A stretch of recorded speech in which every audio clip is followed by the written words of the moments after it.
Cleopatra பற்றி ஏகப்பட்ட சுவாரஸ்யமான விஷயங்கள் இந்த வீடியோவில் இருக்குது. வாங்க வீடியோக்குள்ளே போகலாம்.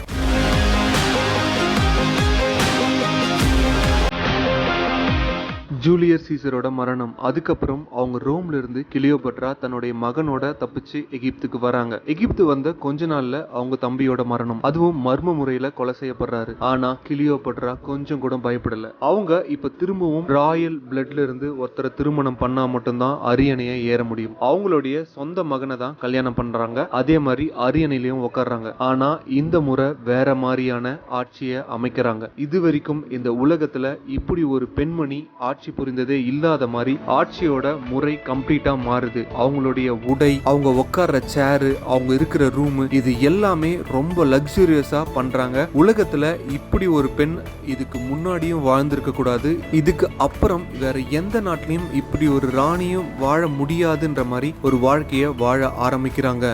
எகிப்துல வரக்கூடிய எல்லா நாணயங்களிலும் இவங்களுடைய உருவப்படத்தை பொறிக்கிறாங்க. இந்த மாதிரி எகிப்தே வேற மாதிரி மாறிட்டு வந்துட்டு இருக்கு. அதே சமயத்துல ரோம்ல ஒரு மிகப்பெரிய புரட்சி வெடிக்குது. யாரு ஜூலியஸ் சீசரை கொன்னாங்களோ அவங்கள கொல்றதுக்காக ஒரு படையை தீவிரமா திரட்டிட்டு இருக்காங்க. அந்த படையை திரட்டுறவங்க 3 பேர் ஜூலியஸ் சீசரோட விசுவாசிகள். Mark Antony, Octavian, Lepidus. இவங்க போரை கிரியேட் பண்றதுக்கு முன்னாடி நம்மளுக்கு நிறைய படைகள் தேவைன்றதுனால அவங்களுக்கு வந்த ஒரே யோசனை கிளியோபட்ரா கிட்ட உதவி கேட்கறது. அதனால கொஞ்சம் கூட பால் மாறாம 3 பேரும் கிளம்பி எகிப்துக்கு வராங்க. கிளியோபட்ரா கிட்ட இந்த விஷயத்தை எல்லாத்தையுமே சொல்றாங்க. கிளியோபட்ரா ஜூலியஸ் சீசர் மேல வச்சிருந்த காதலுக்காக அவங்களும் ஹெல்ப் பண்றதுக்கு ஒத்துக்கிறாங்க. அதே மாதிரி இந்த 3 பேரும் கிளியோபட்ராவோட படையோட ரோமுக்கு போர் எடுத்து போறாங்க. அதே மாதிரி ஜூலியஸ் சீசரை யாரெல்லாம் கொன்னாங்களோ அவங்களை எல்லாரையுமே கொன்னு பழித்திக்கிறாங்க. இவங்களுடைய ஆட்சியையும் ஆரம்பிக்கிறாங்க. இந்த ஆட்சி அதிகாரம் ஆரம்பிச்சு கொஞ்ச நாள்லே லெபிடஸ் இறக்குறாரு. அதனால மார்க் ஆண்டனியும் அக்டாவியனும் ஆட்சி செய்ய ஆரம்பிக்கிறாங்க. இவங்களோட வெற்றியை கொண்டாடும் வகையில ஒரு மிகப்பெரிய செலிப்ரேஷனை ரோம்ல நடத்துறாங்க. அதுக்கு இவங்க கிளியோபட்ராவை இன்வைட் பண்றாங்க. கிளியோபட்ராவும் பயங்கர லக்ஸூரியஸான ஒரு கப்பல்ல அவங்களுடைய ஆடைகளும் பயங்கர லக்ஸூரியஸா அணிஞ்சிட்டு அந்த நிகழ்ச்சிக்கு போறாங்க. இவங்களை பார்த்த உடனே ரோம்ல இருக்கிற எல்லா ஆண்மகனும் அவங்களுடைய அழகுல மயங்குறாங்க. அதுல முதல் ஆள் மார்க் ஆண்டனி. அது மட்டும் இல்ல, அவருடைய காதலை கிளியோபட்ரா கிட்ட போய் சொல்றாங்க. அதை அவங்க ஏத்துக்கவும் செய்யறாங்க. 2 பேரும் காதலிக்கவும் ஆரம்பிக்கிறாங்க. இவங்களுடைய காதல் அழுத்தமும் அதிகமா போக மார்க் ஆண்டனி இவருடைய குடும்பத்துல இருக்கிற எல்லாரையும் விட்டுட்டு கிளியோபட்ராவோட இவரும் எகிப்துக்கு கிளம்பி போறாரு. அது மட்டும் இல்ல, எகிப்துக்கு போனதுக்கு அப்புறம் இவங்களுக்கு 2 குழந்தைகளும் பிறக்கிறாங்க. எகிப்திலே முழுக்க முழுக்க நாட்களை கழிக்க ஆரம்பிச்ச மார்க் ஆண்டனிக்கு இவங்களுடைய சொந்த நாடு ரோம பத்தி யோசிக்க நாட்களே கிடையாது. இது அக்டோவியனுக்கு ஒரு பெரிய சந்தர்ப்பத்தை ஏற்படுத்தி கொடுக்குது. அக்டோவியன் ரோம்ல இருக்கிற மேக்சிமம் பவரை இவர் கையில தான் வச்சுட்டு இருந்தாரு. அந்த சமயத்துல மார்க் ஆண்டனி ஒரு போருக்கு தயாராகிறாரு. அது அக்டோவியனுக்கு எதிரான போர் கிடையாது.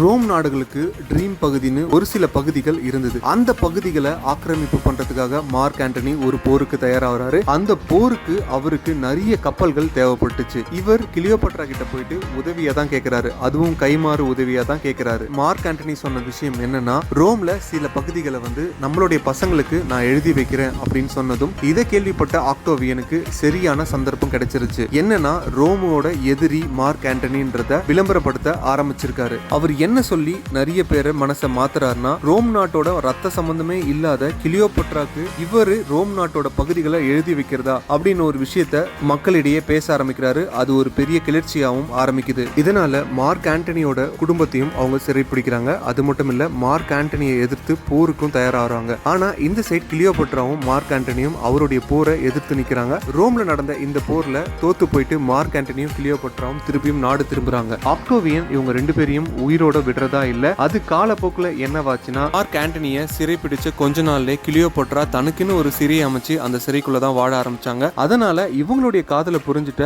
அக்டோவியன் என்ன பண்ணிருக்காங்கன்னா, கிளியோபட்ராவையும் மார்க் ஆண்டனியும் பக்கத்திலேயே புதைச்சு இன்னைக்கு வரைக்கும் இவங்களோட காதலோட பெருமை எகிப்திலையும் ரோம்லயும் பரவிட்டு தாங்க இருக்கு. இதே மாதிரி இன்ட்ரெஸ்டிங்கான வீடியோ நிறைய நீங்க பார்க்கணும்னா வசந்த் டிவிக்கு லைக் பண்ணுங்க, ஷேர் பண்ணுங்க, சப்ஸ்கிரைப் பண்ணுங்க. தேங்க்யூ.